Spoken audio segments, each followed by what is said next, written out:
So, ayun na po, itutuloy ko na po yung kwento. After nun dun sa Baknotan, sa Luna La Union,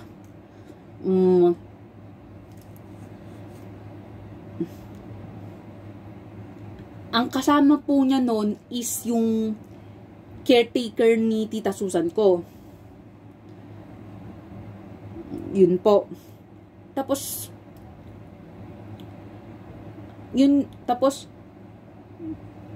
nung kinabukasan po, sinabi sa amin ng caretaker ng Tita Susan ko na may nakakita daw sa amin. Hindi ko po alam kung kamag-anak din namin o ano.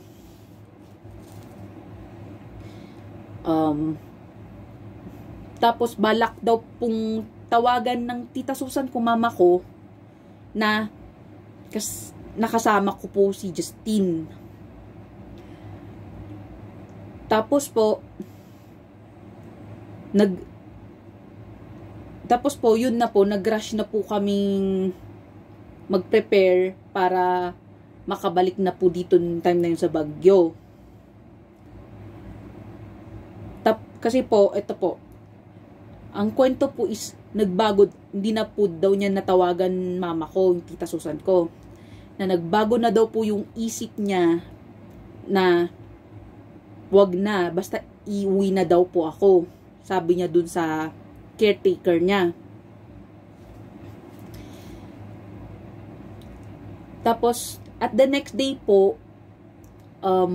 dun ko po na, nung piniem niya po si mama ko na wala daw po siyang tiwala kay Justine, doon nalaman ko po na naikwento po nung Tita Susan ko na kasi po, I forgot to mention po nung sinabi niya na manager siya sa coffee shop sa Manila. Yun po. Tapos 20 plus daw po. Like what I said, parang sinadya ko na rin pong kumagat doon kasi po, one more reason na pinifeel ko sa sarili ko na maging pantay sa college friend ko, sa mga high school friends na pinsan na may ganito, ganyan, na may boyfriend. Dun po, para po bumawi sa pinagkait sa sarili.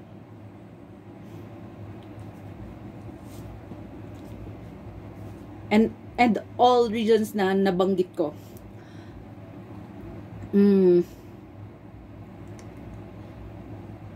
Naikwento po ni Tita Susan sa mama ko na wag daw kami magtiwala kay Justine kasi hindi po siya seryoso. Na meron daw po siyang girlfriend na taga Pampanga. Tapos binanggit po sa amin na ang dami daw po niya kasi nungaling yung sinasabi na in po, nung high school daw po siya, tinuring daw po niyang anak si Justine, yung Tita Susan ko. Pinag-aral.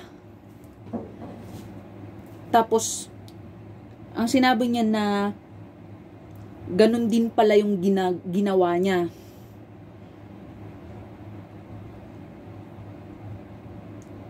Na pinalayas daw po siya dun sa Santo Tomas Agoo kasi po dala ng babae sa bahay ni pamamahay ng Tita Susan ko. Kaya daw po siya nailipat sa Luna La Union sa Baknotan sa caretaker ng Tita Susan ko. Tapos ako po, dahil lang po sa ang dami kong pinairal, muntik na po akong dinaniwala sa sinabi ni Tita Susan ko na 16 lang, nung time na yun, 22 years old ako, tapos 16 years old siya. 16, going to 17. Yun po.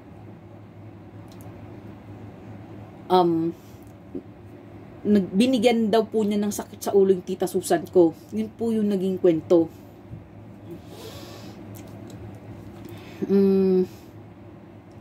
Tapos ano pa ba?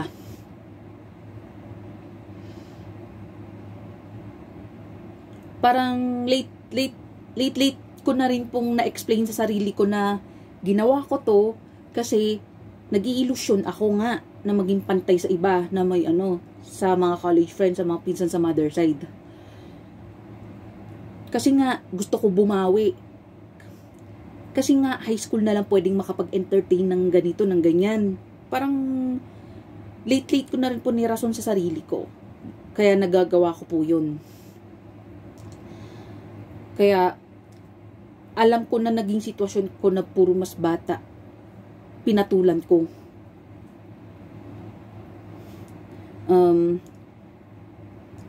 Then, like what I said, ayoko na totally magbigkas ng iba.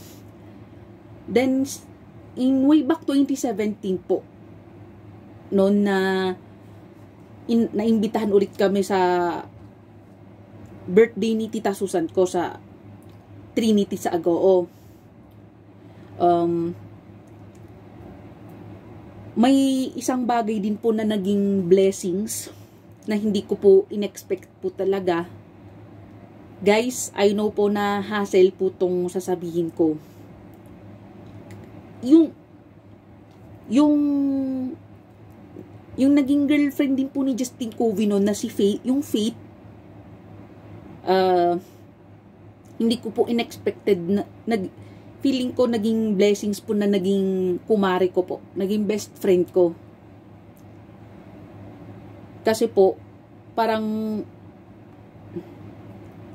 nararamdaman naming pareho na ang dami na rin pong babaeng nabibiktima ni Justin Covey, yun po.